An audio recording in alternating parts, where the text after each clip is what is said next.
आपण या व्हिडिओमध्ये अल्फ्रेडची कौटुंबिक पार्श्वभूमी पाहणार आहोत. अल्फ्रेडचे आईवडील रशियामध्ये स्थलांतरित झाल्यानंतर छोटा मोठा व्यवसाय करून उदरनिर्वाह करू लागले. पुढे वडिलांना बरे दिवस आल्यावर सारं कुटुंब रशियात स्थलांतरित झालं. अल्फ्रेडला शिकवण्यासाठी घरीच शिक्षक व प्राध्यापक आहेत. त्यातले 2 तर रसायनशास्त्र विषयाचे प्राध्यापक होते. तो इंग्रजी, स्वीडिश, फ्रेंच, जर्मन व रशियन या 5 भाषा शिकला. नुसत्या शिकला असंच नव्हे, तर या भाषांवर त्याने प्रभुत्व संपादन केले. पुढे स्वतःच्या हिमतीवर अनेक देशांमध्ये कारखाने काढताना त्याला या भाषा प्रभुत्वाचा फार उपयोग झाला. घरातलं शिक्षण संपल्यावर वडिलांनी त्याला 2 वर्ष पॅरिसमध्ये व अमेरिकेमध्ये अनुभवासाठी पाठवलं. पॅरिसच्या एका प्रयोगशाळेत काम करत असताना त्याची सोबोरो या रसायनशास्त्राच्या विद्यार्थ्यांशी भेट झाली.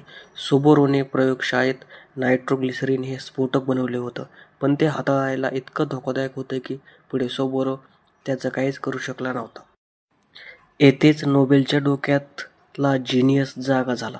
त्याने ते आव्हान स्वीकारून नायट्रोग्लिसरीनला माणसाच्या उपयोगासाठी कसं वापरता येईल याचा विचार सुरू केला.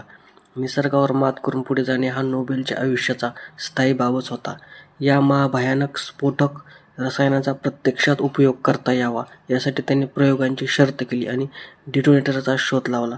जेव्हा एखादं महास्फोटक रसायन आपल्याला पाहिजे त्या प्रकारे हाताळता येत नसेल व प्रत्यक्ष स्फोट घडवून आणण्यात धोका असेल, तेव्हा त्या रसायनाचा एकदम स्फोट घडवण्याऐवजी त्याआधी वात लावून दुसऱ्या कमी प्रमाणातल्या व कमी धोकादायक रसायनाचा स्फोट घडवून त्याच्या माध्यमातून नंतर खरा स्फोट घडवून आणायचा, असं त्यामागचं तत्त्व त्याने अंमलात आणलं.